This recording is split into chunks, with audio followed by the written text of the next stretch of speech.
జ్యోతిష్శాస్త్ర మంత్రశాస్త్ర అభిమానులకు ఇవే నా నమస్కారములు. ఈరోజు నేను చెప్పబోయే ముఖ్యాంశము, మరి మన జీవితంలో ఎన్నో రకాల సమస్యలు వస్తూనే ఉంటాయి. వాటి సమస్యలు వచ్చినప్పుడల్లా మరి ఎవరొక సంప్రదిస్తూనే ఉంటాము. వారు సూచిస్తుంటారు, అయ్యా మీకు ఈ గ్రహం బాగాలేదు, మరి ఈ గ్రహానికి సంబంధించి శాంతి ప్రక్రియ చేసుకున్నట్లయితే మీకు త్వరితగతిన ఉపశమనం లభిస్తుంది. తద్వారా గ్రహశాంతి ఏర్పడి ఆ గ్రహశాంతి తొలగడం, దోషాలు తొలగడం వల్ల మీకు త్వరితగతిన ఉపశమనం కలుగుతుంది అని చెప్తుంటారు. మరి ఈ త్వరితగతిన ఉపశమనం కలిగే ముఖ్యాంశాలు ఏమై ఉంటాయి అంటే ఈ రోజున ఈ వీడియో చర్చిస్తున్నాను. మరి గ్రహాలలో ముఖ్య కారక గ్రహరాజు అయినటువంటి రవి భగవానుడు, ఈయన మరి మేషరాశి ఉచ్చంగా, సింహరాశి స్వంత రాశిగా కలిగిన వాడు. ఈయన మేష ఉచ్చరాశి అయింది కాబట్టి మరి మేషం అంటే అడ్మినిస్ట్రేషన్ పవర్ మొత్తం కలిగినటువంటి ఒక క్షేత్రం. అలాగే సూర్యభవన్ సొంత రాశి అయినటువంటి సింహరాశి కూడా ఈ అడ్మినిస్ట్రేషన్ పవర్కే సంబంధించింది. ఎందుకంటే 1, 5, 9 స్థానాలకు సంబంధించి ఏవైతే ఉంటాయో ఆ గ్రహాలకు సంబంధించినటువంటి త్రికోణ రాశులుగా ఉండటం వల్ల వారికి ఆ గ్రహం మీద, ఆ స్థానాల మీద ఎక్కువగా పట్టు ఉంటుంది. కాబట్టి సూర్యభగవానుడికి తన ఉచ్చరాశి ఏదయ్యిందయ్యా అంటే సొంత రాశి సింహరాశి అయింది, ఉచ్చరాశి మేషరాశి అయింది. కాబట్టి ఆ మేషరాశికి, అలాగే ధనుస్సు రాశికి, అలాగే మరి సింహరాశికి కూడా 3 ఆధిపత్యాలు కూడా ఈ యొక్క సూర్యభగవానుడికి ఆధిపత్యం కలిగి ఉంటాడు. కాబట్టి మరి సూర్యభగవానుడి శాంతి కలగడం అంటే దోషం ఎలాంటిది అయి ఉంటుంది. మరి సూర్యభగవానుడు పితృకారకుడు, మరి ఆయన బలం ఉంటే కానీ తండ్రి ఎదుగుదలకి తోడ్పడడు. కాబట్టి జాతకంలో ఎవరికైనా సరే మరి బలం బాగుండాలన్నా, పితృదోషాలు లేకుండా ఉండాలన్నా కూడా సూర్యభగవాన్ దయ ఖచ్చితంగా మనకి ఉండాల్సింది.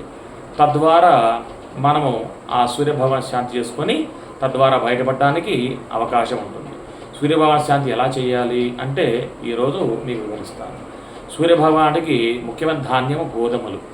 మరి మనకి ఇంట్లో గృహశాంతి లేక మరి పితృకారకుడైనటువంటి ఆ రవిభగవానుడి యొక్క దయ లేనట్లయితే తండ్రి ఎదుగుదల చాలా కష్టంగా ఉంటుంది. ఆయన ఎంతో కష్టపడి ఎంతో ద్రవ్యాన్ని ఇంటికి తెస్తూ ఉంటాడు. కానీ ఆ ధనము, ద్రవ్యం రెండూ కూడా సరైన దిశలో ఉపయోగించుకోలేని పరిస్థితిలో మన కుటుంబం ఆధారపడి ఉంటుంది.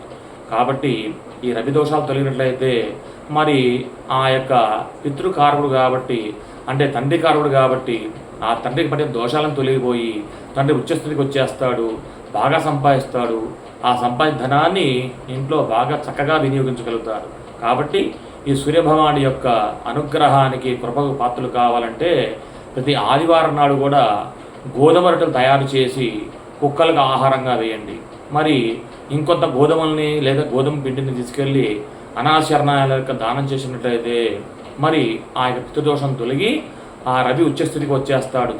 జాతకంలో ఏ భాగంలో ఉన్నా సరే అవన్నీ సంబంధం లేదు. మరి ఈ యొక్క కార్యక్రమాలు చేసుకున్నట్లయితే మరి ప్రతి ఒక్కరు కూడా ఆ రవి భగవానుడి యొక్క అనుగ్రహం పొందుతారు.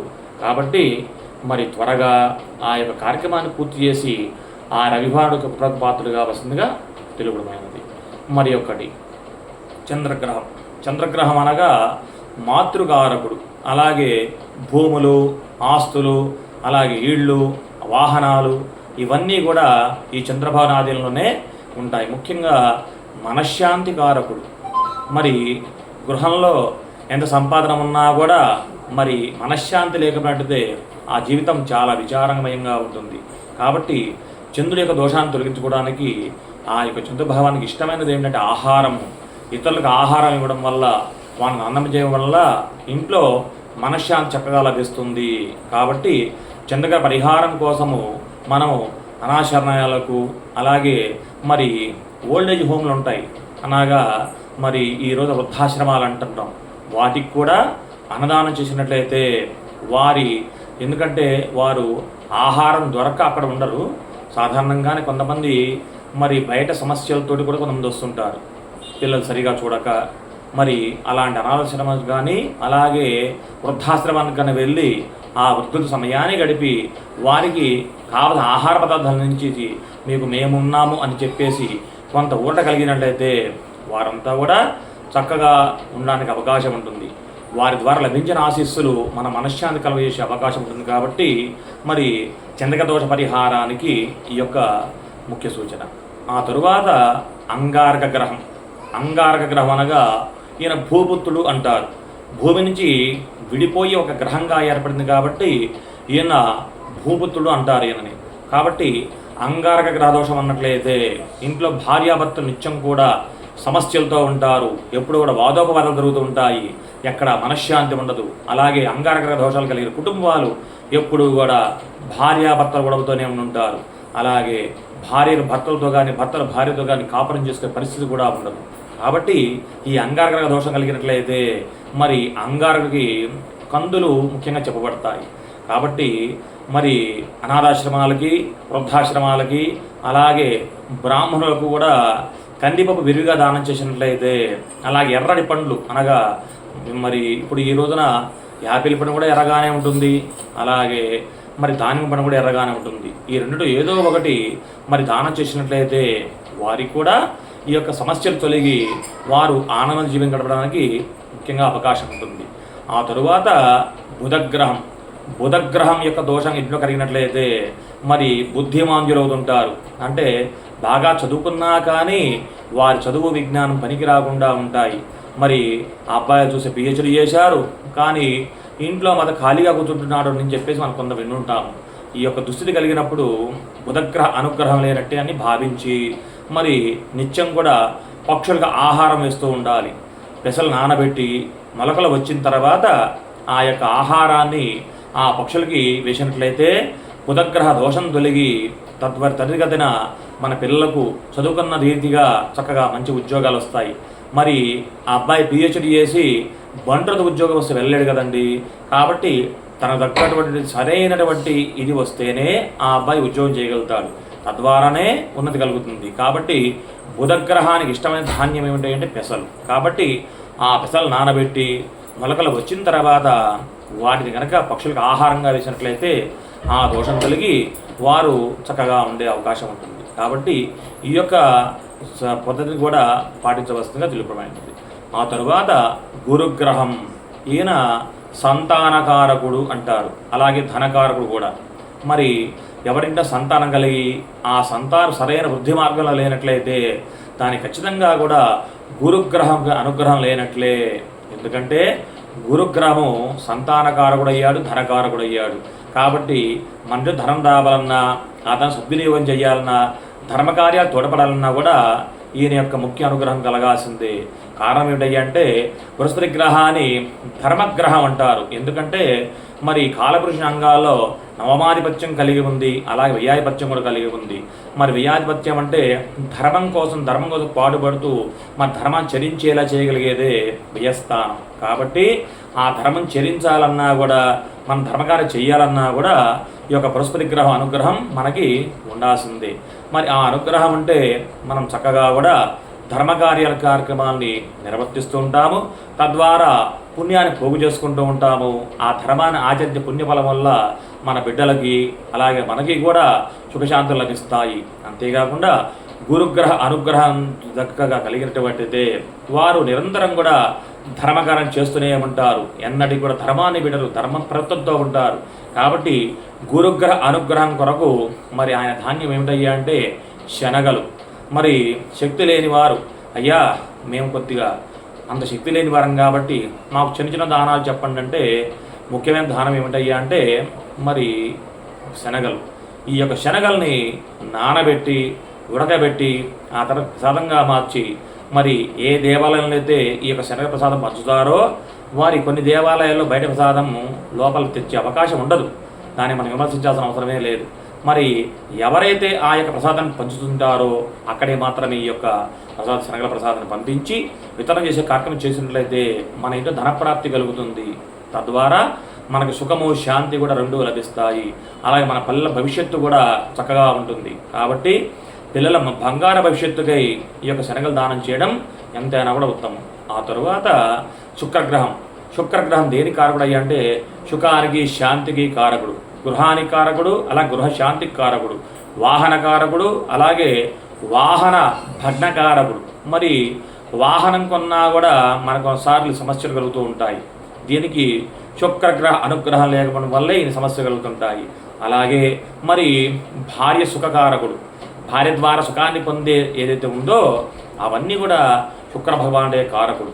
మరి ఆ శుక్రగ్రహ సమస్యలు తొలగడానికి ఏం చేయాలయ్యా అంటే, శుక్రగ్రహ యొక్క ముఖ్యమైన అంశాలు ఏమన్నాయంటే మరి బొబ్బర్లు. ఆ బొబ్బర్లని ఉడకబెట్టి ప్రసాదంగా మార్చి అవి వితరణ చేసినట్లయితే ఆ శుక్రగ్రహ యొక్క అనుగ్రహం చక్కగా కలిగి భార్య సుఖము, వాహన సౌఖ్యము, అలాగే మంచి మంచి భవంతుల్లో నివాసించే అవకాశము, ఇవన్నీ కూడా శుక్రభగవాను యొక్క ఆధీనంలో ఉంటాయి. అలాగే మన సేవకులు, మన కింద పనిచేసేవారు మన మాట వినాలి అంటే ఈ యొక్క శుక్రగ్రహం యొక్క అనుగ్రహం ఖచ్చితంగా ఉండాల్సిందే.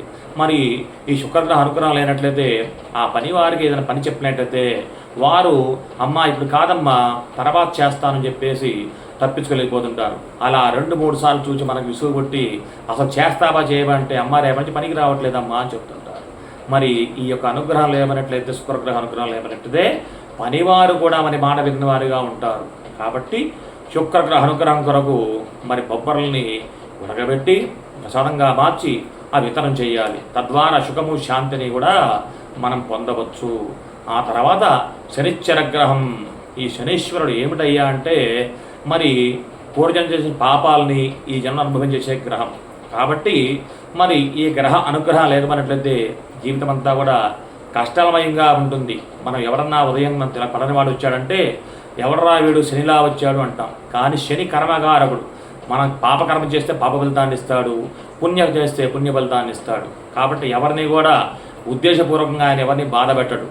మనం బాధపడుతున్నామంటే దానికి ఇక పూర్వజన్మ దోషాలే తప్ప మరొకటి కాదు. సాధారణంగా మానవుడికి అనేక సమస్యలు కలుగుతూ ఉంటాయి. ఈ సమస్యలన్నీ కూడా శని భగవానుడే కారకుడు అని మనం అనుకుంటూ ఉంటాం. కానీ అది సరికాదు. శని భగవానుడు యోగకారకుడు. మరి నీ జాతకంలో కనుక శని భగవాన్ మేలు చేసిన పరిస్థితిలో ఉంటే నేను అపర కుబేరుని చేస్తాడు. అలాగే కనుక నువ్వు పూర్వజన్మ పాపాలు చేసినట్లయితే నీ అవయవాలు కూడా ఒక్కొక్కటిగా తీసివేస్తూ ఉంటాడు. ఈయనకి అంత శక్తిమంతుడు. కాబట్టి మరి పూర్వజన్మ దోషాలను బట్టి ఆయన శిక్షిస్తున్నాడు తప్ప మన మీద కక్షపూరితంగా ఏమీ ఆయన చెయ్యడు. కాబట్టి శనిశ్చర గ్రహానికి ముఖ్యమైన సమస్య ఏమిటంటే శనిశ్చరుడికి మరి ముసలివారి మీద అపారమైన ప్రేమ కలిగిన వాడు, వికలాంగుల పట్ల అమితమైన ప్రేమ కలిగిన వాడు. కాబట్టి మరి వికలాంగులు కానీ వృద్ధులను కానీ మనం గనక చక్కగా చూసుకున్నట్లయితే ఆ యొక్క శనిగ్రహ అనుగ్రహం కలిగి మన సమస్యలు ఉన్నా కూడా అవన్నీ తొలగిపోయి సుఖము శాంతితో జీవించే అవకాశం ఉంటుంది. కాబట్టి శని బాగలేని వారు, శని దశలో ఇబ్బంది పడేవారు, అనేక రకాల యాక్సిడెంట్లో కాళ్ళు చేతులు కోల్పోయిన వారు, వీరందరూ కూడా ముఖ్యంగా గుర్తుపెట్టుకోవాల్సిందంటే ఇవన్నీ కూడా మన పూర్వజన్మ కర్మలు తప్ప మరేది కాదు అని నిశ్చయించుకోవాల్సిందే. కాబట్టి ఆ యొక్క శనిశ్చర అనుగ్రహం కొరకు శనిశ్చర స్వామికి నువ్వులంటే మహా ఇష్టం. కాబట్టి తెల్ల నువ్వులతో చేసిన లడ్డూలని బెల్లం కలిపి లడ్డూలు తయారు చేసి ఆ లడ్డూలను వితరణ చేయండి. తద్వారా శని ద్వారా కలిగే సమస్యని మనం అధిగమించవచ్చు. అలాగే వాటిని మనం కూడా స్వీకరిస్తూ ఉండాలి. మరి శని లోపం ఉన్నవారు, శని కర్మలో సమస్యలు ఉన్నవారు ధాతు లోపాలతో ఇబ్బంది పడుతూ ఉంటారు. మరి ధాతు పుష్పం కలిగించే నువ్వులు కాబట్టి ఆ నువ్వుల్ని దానం చేయడము, నువ్వుల్ని సేకరించడము, సేవించడం కూడా చాలా శ్రేయస్కరం. కాబట్టి ఎన్నో జన్మ పుణ్యఫలం వల్ల మనకి జన్మ లభిస్తుంది. తీరా మానవ జన్మ ఎత్తాక మనము అంతా నాదే అంతా నాకే అని చెప్పేసి మనం వ్యవహరిస్తూ ఉంటాం. ఈ యొక్క మానవ జీవనశైలి ఆయనకు నచ్చదు. ఎందుకంటే మరి మానవ జన్మ రావడానికి ఎన్నో జన్మలు ఎత్తాము. 83,99,099 జన్మలు ఎత్తాము. ఆ తర్వాత 84 జన్మగా మానవ జన్మ వచ్చింది. మరి మానవ జన్మ వచ్చిన తర్వాత సర్వం మర్చిపోయి మనం ఇలా ప్రవర్తిస్తున్నాం కాబట్టి ఆ శని భగవాన్ కోపం వస్తూ ఉంటుంది. తద్వారా తన చేష్టల ద్వారా ఒరే నువ్వు మారరా, మరి తపస్సు వైపు ప్రయాణించు, మరి కొంత స్వార్థాన్ని తగ్గించుకొని చెప్పి హెచ్చరిస్తుంటాడు తప్ప మానవ జీవితాలపై నాకేం కోపం లేదండి. కాబట్టి శని యొక్క తత్వాన్ని తెలుసుకొని ఆ యొక్క శనికి సేవ అంటే మహా ఇష్టం. కాబట్టి దేవాలయాల్లో, వృద్ధాశ్రమాల్లో ఇలా ఎక్కడ అవకాశం దొరికితే అక్కడ సేవం చేయండి. శని యొక్క మరి అనుగ్రహాన్ని పొందండి. తర్వాత రాహుగ్రహం. రాహుగ్రహం అనగా ఈయన రాక్షస చక్రవర్తి. అమృతం తాగడం వల్ల ఆయన మరి 2 ఖండాలకు తుండించబడితే ఆ 2 ఖండాలకి 2వ భాగానికి కేతువుని పేరు పెట్టారు. మరి ఈయనకి ఏమిటయ్యా అంటే ఒక పాముని తెచ్చి ఆ యొక్క కింద భాగాన్ని అతికించడం వల్ల ఈయనకి మానవ శరీరం ఉండాల్సిన పొట్ట అనే భాగం లేకుండా పోయింది.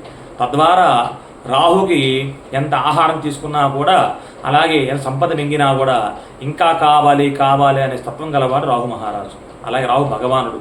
మరి ఈ దోషం వల్ల ఈ రాహు దశ, అలాగే రాహు యొక్క సమస్యలు కలుగుతున్నప్పుడు ఇంట్లో అత్యాశపరులుగా తయారైపోతుంటారు.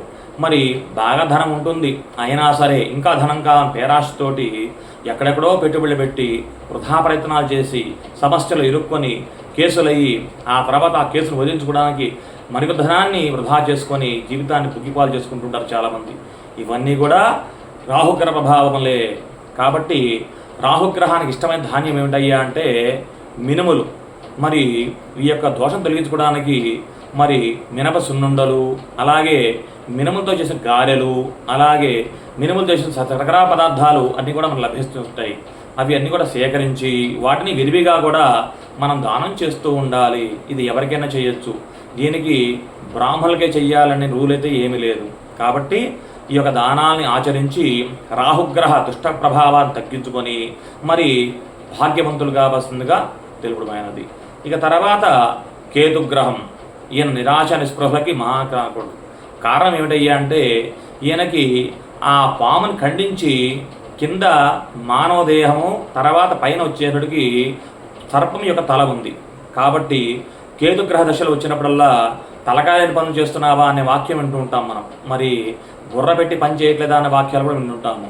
అలాగే ఈ యొక్క కేతు సమస్యలు వచ్చినప్పుడల్లా ఇంట్లో వారు తలకాయలేని పనులు చేయడము, తద్వారా ఇబ్బందులు పడడము కూడా జరుగుతూ ఉంటాయి. కాబట్టి కేతుగ్రహ అనుగ్రహం కొరకు మనం చేయాల్సిన ముఖ్యమైనది ఏంటంటే ఉలవలు. ఆ కేతు ధాన్యం ఏమిటయ్యా అంటే ఉలవలు. మరి ఈ ఉలవల్ని నానబెట్టి 2 రోజులు నానబెట్టిన తర్వాత మొలకలు వస్తాయి.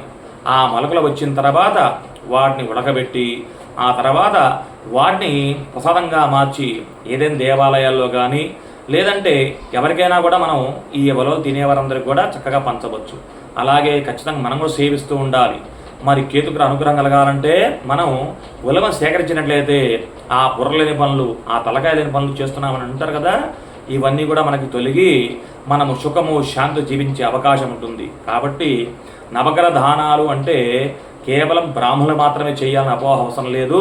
బ్రాహ్మణులు కూడా చేయొచ్చు, అలాగే ఇతరులకు కూడా అన్ని అందించవచ్చు. కానీ ఇతర కులాల వారు ఏం చేస్తుంటారంటే వీటి దోషాన్ని మాకు తీసుకొచ్చి అంటగడుతున్నాడు కాబట్టి మనం స్వీకరించకూడదని చెప్పేసి అలవాటు చేసుకున్నారు. కాబట్టే మరి బ్రాహ్మణులు చేసి అడుగుతుంటారు, అయ్యా దానం ఎవరికి ఇవ్వాలని. అటువంటి మనం చెబుతుంటాము, దానం స్వీకరించి ఆ యొక్క స్వీకరణ దోషాన్ని అతను గాయత్రి జపం చేస్తూ ఉంటాడు కాబట్టి అవన్నీ తొలగిపోతుంది. కాబట్టి కొంత పుణ్యాన్ని సేకరించే అవకాశం ఉంటుంది. కాబట్టి మొట్టమొదటి నుంచి కూడా మనకి బ్రాహ్మణులకే దానాలు ఇవ్వడం చెప్పడం అలవాటైంది తప్ప, అంతే తప్ప ఇతరులకు తీసుకోకూడదని కానీ ఇతరులకి ఇస్తే పాపం అని కానీ ఎక్కడా లేదు.